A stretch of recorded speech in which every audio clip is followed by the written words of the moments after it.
1-to-1 ஆன்மீக நேயர்களுக்கு அன்பு வணக்கம். நம்ம சேனலில் தொடர்ந்து சுவையான பல ஜோதிட விழிப்புணர்வு நிகழ்ச்சிகளை பார்த்துட்டு வரோம்.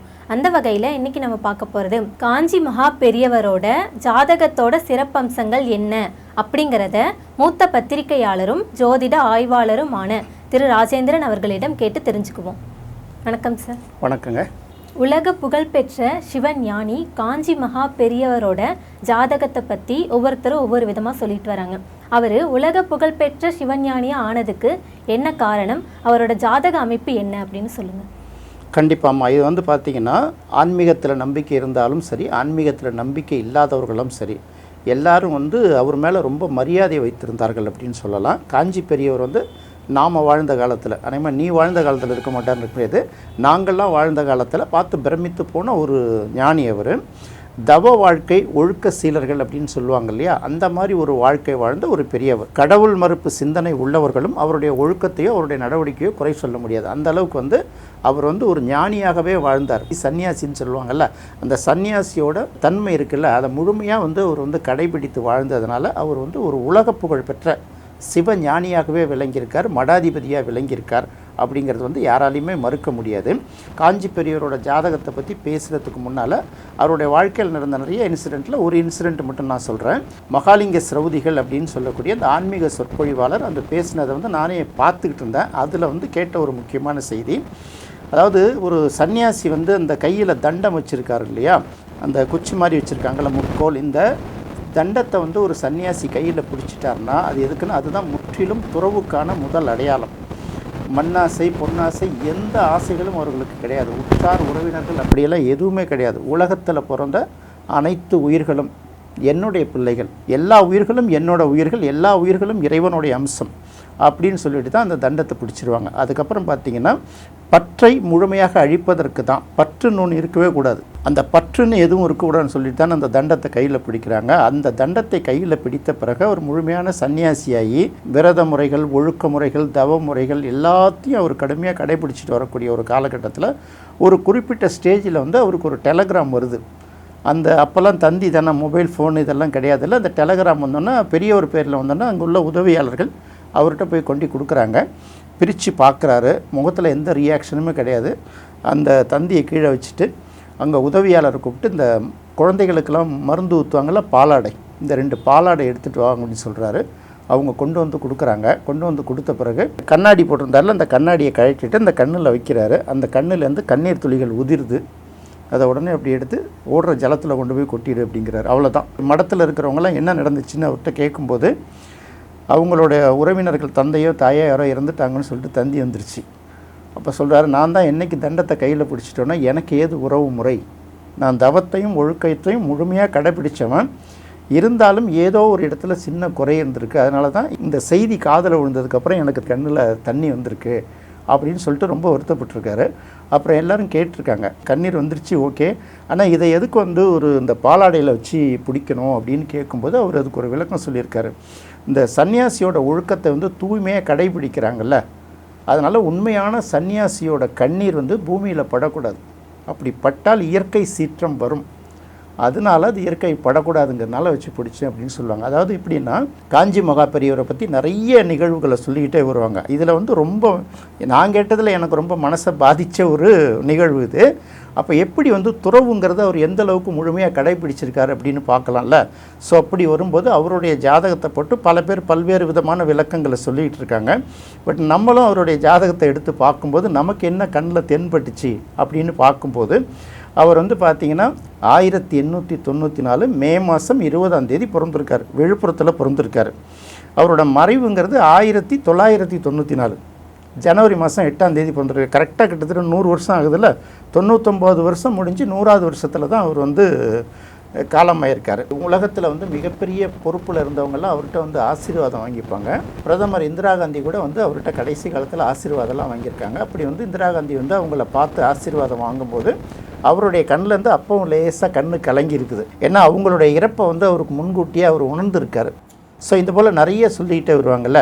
இப்போ இவருடைய ஜாதகத்தில் என்ன சிறப்பு அப்படின்னு பார்க்கும்போது அவர் சிம்ம லக்கணத்தில் பிறந்திருக்கார். விருச்சிக ராசி, அனுஷ நட்சத்திரம். அப்போ அவருடைய ஜாதகத்தில் என்ன அம்சம் அப்படின்னு பார்க்கும்போது சிம்ம லக்கணம், சிம்ம லக்கணத்துக்கு 2ஆம் இடத்துல சனியும் கேதுவும் இருக்குது. அதுக்கப்புறம் 4ஆம் இடத்தில் சந்திரன், 8ஆம் இடத்தில் சுக்கிரன் ராகு, அதையும் அடுத்து பார்க்கும்போது 10ஆம் இடத்துல சூரியன் புதன் குரு. இதெல்லாம் வந்து அந்த ஜாதகத்தில் இருக்கக்கூடிய அம்சம். இதில் எங்கே சன்னியாசி வருது அப்படிங்கிறதான் பார்க்கணும். நிறைய பேர் என்ன சொல்கிறாங்க, மகா பெரிய ஒரு ஜாதகத்தில் சுக்கிரன் உச்சம் பெற்றிருக்கு, கூடவே வந்து ராகும் இருக்குது. அப்படி இருந்தும் வந்து அவர் வந்து பார்த்திங்கன்னா மனம் மகிழ்ச்சி தரக்கூடிய எந்த விஷயங்கள்லையும் அவர் ஈடுபட்டுக்கல. குறிப்பாக பெண்கள் சம்மந்தப்பட்ட விஷயங்கள்லாம் நம்ம நினச்சி கூட பார்க்க முடியாது. ஏன்னா பிறக்கிற ஒரு பெண்களுமே வந்து பார்த்திங்கன்னா அவர் பூமாதேவியோட அம்சம், சக்தியோட அம்சமாக தான் பார்த்தவர். அப்போ உச்சம் பெற்று அவர் எப்படி அந்த மாதிரி இருந்தார் அப்படின்னா, நம்மளுடைய தொடர்ச்சியாக நம்மளோட வீடியோக்களில் சொல்லிட்டு வந்துட்டுருப்போம். சுக்கிரன் வந்து ஆட்சி பெற்று உச்சம் பெற்று இருக்கிறவர்களோட வாழ்க்கையை விட சுக்கிரன் வந்து நீச்சம் பெற்று இருப்பவரோட வாழ்க்கையும் மறைவிடங்களில் இருக்கிறவரோட வாழ்க்கையை தான் வாழ்க்கையை முழுமையாக அனுபவிப்பார்கள். இது நிறைய பேருக்கு தெரியாது. வசந்தன் ஐயா நிறைய இந்த கருத்துக்களுக்கு நிறைய உதாரண ஜாதகங்கள் சொல்லுவார். இப்போ சுக்கிரன் வந்து ஆட்சியை உச்சமாக பெற்றவர்கள்ட்ட போய் ஒரு ட்ரெஸ்ஸு எடுத்துக்கோங்கன்னு நீங்கள் கொடுத்தீங்கன்னா, அவன் மாதத்துக்கு 1 லட்ச ரூபா சம்பளம் எடுத்தால் கூட அவன் 750 ரூபா 500 ரூபாய்க்கு மேலே ட்ரெஸ் எடுத்துக்க மாட்டான். அவனுக்கு அவன் போட்டுக்க விரும்பிக்க மாட்டான். அதே சமயத்தில் எனக்கு ஒரு ட்ரெஸ் எடுத்து கொடுன்னு கேட்டிங்கன்னா 3000 5000 எடுத்து கொடுப்பான். அது எப்படின்னா, அவர்கள் எப்போதுமே எளிமை விரும்பிகள். இன்னும் சொல்லப்போனால் நகை அணிவதற்கு கூட அவங்க ரொம்ப விரும்ப மாட்டாங்க. இதனால தான் சொல்லிட்டு வருது, சுக்கிரன் உச்சம் பெற்றாலே அவர்கள் மகிழ்ச்சியை தேடி போவாங்க.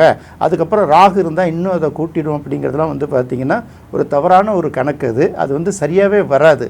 சுக்கிரன் உச்சம் பெற்று ஆட்சி பெற்றவரோட வாழ்க்கை முறையும் சுக்கிரன் வந்து நீச்சம் பெற்றவர்களும் மறைவிடங்களில் இருக்கக்கூடிய வாழ்க்கை முறையும் நம்ம செக் பண்ணி பார்த்தோம்னா என்டையரில் பார்த்தீங்கன்னா இவங்க ரொம்ப எளிமையாக இருப்பாங்க, அவங்க ரொம்ப எல்லாத்துலேயும் காஸ்ட்லியாக இருப்பாங்க. இது முதல் வித்தியாசம். அது சுக்கிரன்னால எல்லாமே அது ஒரு பகட்டணும், அது பெரிய ஆடம்பர வாழ்க்கைன்னு நினைக்கிறாங்க. அப்படிலாம் கிடையவே கிடையாது. சுக்கிரன் யாருடைய ஜாதகத்தில் வலிமையாக இருக்கிறதோ அவர்கள் எல்லாமே ஒரு எளிமையான வாழ்க்கையை தான் வாழ்வாங்க, எவ்வளோ வசதி இருந்தாலும் சரி. அதுதான் ஒரு முக்கியமானது நம்ம ஒரு ஜாதகத்தில் கணிக்க வேண்டிய விஷயம். அதுக்கு அடுத்தது பார்க்கும்போது லக்னத்துக்கு 2ஆம் இடம் அப்படின்னு சொல்லுவோம்ல, லக்னத்துக்கு 2ஆம் இடத்துல சனி இருக்கிறது, கேதுவும் இருக்குது. நம்ம பல இடங்களில் தொடர்ச்சியாக சொல்லிட்டு வந்திருக்கோம். சனியும் கேதுவும் சேர்ந்து இருந்தால் அது வந்து சாதாரண மனிதர்களுடைய வாழ்க்கை இருக்காங்கல்ல, இல்லற வாழ்க்கையில் ஈடுபடுபவர்களுக்கு வந்து அது ஒரு விரக்தியை கொடுக்கும், குடும்பம் சரியாக அமையாது. ஆனால் சன்னியாசிகளுக்கு அது ஒரு மிகப்பெரிய குவாலிஃபிகேஷன். ஏன் அப்படின்னு கேட்டிங்கன்னா, அவர்களுக்கு குடும்பம் இருக்கக்கூடாது இல்லையா, இது என்னோடது இது இன்னொருத்தவங்களோடது அந்த மாதிரி சிந்தனையே இருக்காது. அடுத்தது ஒரு சன்னியாசியோட முதல் தத்துவமே என்ன அப்படின்னு கேட்டால், இப்போ எல்லாருக்கும் அடிப்படை தேவை, முதல் தேவை இப்போதைக்கு என்ன இருக்கும், அடுத்த வேளை சாப்பாட்டுக்கு என்ன பண்ணுறதுங்கிற சிந்தனை தான் முதல்ல எல்லா மனிதர்களுக்கும் வரும். இந்த சிந்தனை கூட ஒரு மனிதனுக்கு எப்போது வரவில்லையோ அப்போ தான் அவன் தூய்மையான முழுமையான சன்னியாசி. இது நம்ம சொல்ல விவேகானந்தர் சொல்லியிருப்பார். இப்போ நீங்கள் மகா பெரியவரோட ஜாதகத்தில் பார்த்தீங்கன்னா 2ஆம் இடத்துல சனியும் இருக்கும் கேதுவும் இருக்கும். அவருக்கு எந்த காலத்தில் அந்த மாதிரி சிந்தனை வந்தது? அவரோட சிறு வயதிலும் வந்ததில்லை, அவர் துறவு மேற்கொண்ட பிறகும் வந்ததில்லை இல்லையா. ஸோ சன்னியாசிகளுக்கு வந்து ஒரு அற்புதமான அமைப்பு அந்த 2ஆம் இடத்துல இருக்கிறது. பணத்தின் மீதும் அவருக்கு நாட்டம் கூட கிடையாது.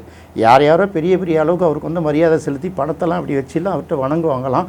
அவர் கொஞ்சம் கூட அதை திரும்பி இப்படி கூட பார்க்க மாட்டார் அப்படின்னு சொல்கிறாங்க. ஏன்னா முழுமையான சன்னியாசி அவர். புலிப்பாணி பாடல்களில் ஒரு விஷயத்த சொல்லுவாங்க, கேளப்பா ஈரைந்தில் முக்கோள் நிற்க கெதியுள்ள சன்னியாசி யோகம் யோகம் அப்படின்னு சொல்லுவாங்க. ஆளப்பா அத்தலத்தில் இருகோள் நிற்க அப்பனே தவசியடா யோகி ஞானிம்பாங்க. இப்போ மகா பெரியவரோட ஜாதகத்தை பார்த்தீங்கன்னா 10ஆம் இடத்தில் 3 கிரகங்கள் இருக்கும். 10ஆம் இடத்துல 3 கிரகங்கள் இருந்தால் அவன் தான் முழுமையான சன்னியாசி. இல்லற வாழ்க்கையில் இருந்தால் கூட அவனால் இல்லறத்த இன்பத்தை முழுமையாக அனுபவிக்க முடியாது. ஆனால் இவர் பிறவிலேயே அவர் வந்து சிறு வயதிலேயே துறவை மேற்கொண்டதுனால அந்த சந்நியாச வாழ்க்கையில் அவ்வளோ ஒரு அற்புதமாக எல்லாருக்கும் முன்னுதாரணமாக வாழ்ந்துட்டு போயிட்டார் இல்லையா. அதனால தான் வந்து அவர் உலக புகழ் பெற்ற சிவஞானியாக இருந்திருக்கிறார். ஏன் அப்படின்னா அந்த இடத்துல அங்கே இருக்கக்கூடிய 3 கிரகங்களோட நிலையும் பார்க்கணும். நம்ம ஏற்கனவே சொல்லியிருக்கோம், சூரியனும் குருவும் ஒரு ஜாதகத்தில் சேர்ந்து மறைவிடங்களில் இல்லாமல் இருந்தாலே சிவராஜ யோகம்னு சொல்லியிருக்கோம்ல. இந்த இடத்துல அவருக்கு என்ன சிவராஜ யோகம்? அரசியலமைப்பில் இருந்தார், அரசியலில் உயர் பதவியில் இருந்தார். அப்படி இல்லை, ஒரு நாட்டோட அதிபரே இவருடைய பாதம் தொட்டு வணங்குறாருன்னா கிட்டத்தட்ட அதை விடலாம் பெரிய பதவி தானே. தூய்மையான சன்னியாசியாக இருக்கிறதுக்கு அங்கே சனியும் கேதும் இருக்குது. அதே போல் 10ஆம் இடத்துல 3 கிரகங்கள், அதில் வந்து ஒன்று வந்து சூரியன், இன்னொன்று குரு, இன்னொன்று புதன். அப்படி பார்க்கும்போது இந்த இடத்துல முழுமையான சிவராஜ யோகம். மன்னாதி மன்னர்களும் சக்கரவர்த்திகளும் நாட்டு அதிபர்களும் ஒரு துறவியோட பாதத்தில் விழுந்து வணங்குறாங்கன்னா அவர் உண்மையான துறவி தானே. இதுதான் இந்த இடத்துல அவருக்கு கிடைச்சிருக்கக்கூடிய சிவராஜ யோகம்.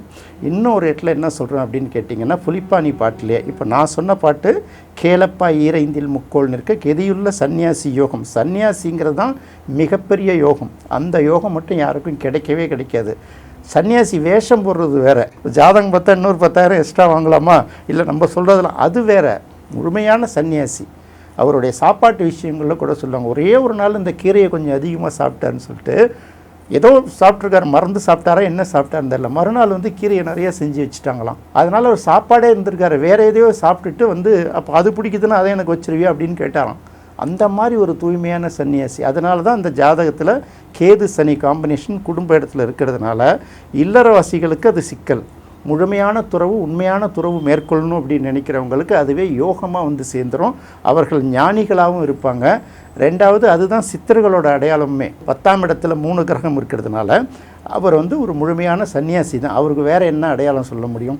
குருவும் சுக்கிரனும் அந்த ஜாதகத்தில் பரிவர்த்தனை, அதாவது 8ஆம் இடத்துக்குரிய குரு வந்து 10ஆம் இடத்திலும் 10ஆம் இடத்துக்குரிய சுக்கிரன் வந்து 8ஆம் இடத்திலும் இருக்கிறது வந்து அதுதான் மிகப்பெரிய யோகம். அதாவது 2 குரு, ஒரு குரு அல்ல, அசுரகுரு தேவகுரு இரண்டும் பரிவர்த்தனையாகும் போது அது கடுமையான வலிமை அந்த ஜாதகத்துக்கு கொடுக்கும்.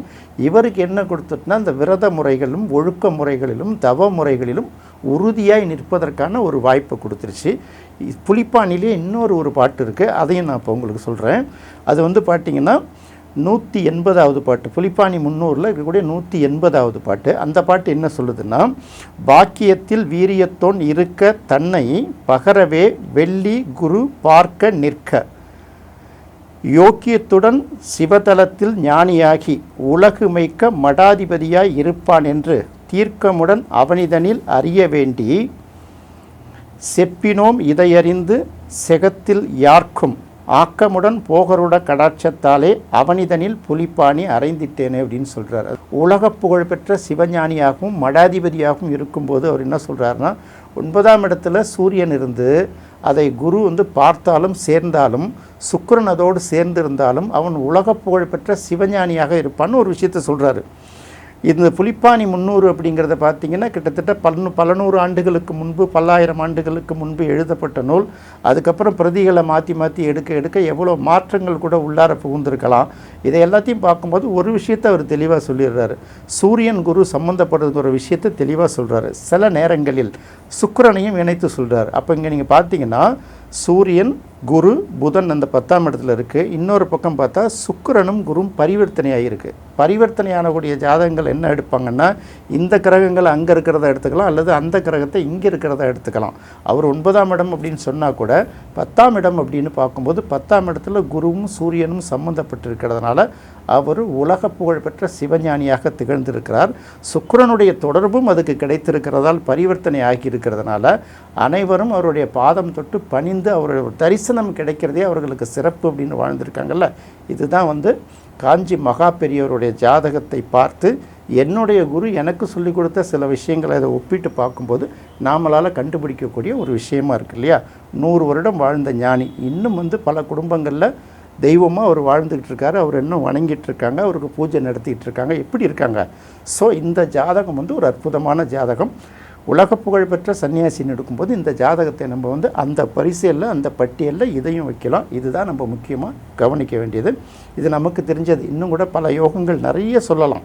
நம்ம வந்து அவர் யோகியாகவும் ஞானியாகவும் எப்படி இருந்தார், அவரால் எப்படி கடைசி வரைக்கும் உறுதியாக இருக்க முடிஞ்சுது, எதனால் அவர் உலக புகழ் பெற்றார் அப்படிங்கிறது பழைய நூல்கள் அடிப்படையாக வச்சு நாம் காலத்துக்கு ஏற்ற மாதிரி மாற்றி இந்த விஷயத்தை சொல்லியிருக்கோம். எனக்கு தெரிஞ்சு இன்னும் வந்து நிறைய விஷயங்கள் கூட சொல்லலாம். காஞ்சி மகா பெரியவர் உலக புகழ் பெற்ற சிவஞானியா விளங்குனதற்கு அவரோட ஜாதகத்தில் என்ன மாதிரியான கிரக அமைப்புகள் இருந்திருக்கும் அப்படிங்கிறத தெளிவாக சொன்னீங்க சார். ரொம்ப நன்றி சார். நன்றிம்மா. நேயர்களே, இந்த நிகழ்ச்சி உங்களுக்கு ரொம்ப பிடிச்சிருக்குன்னு நினைக்கிறேன். மீண்டும் இதே போல சுவையான நிகழ்ச்சியில் சந்திப்போம். நன்றி, வணக்கம்.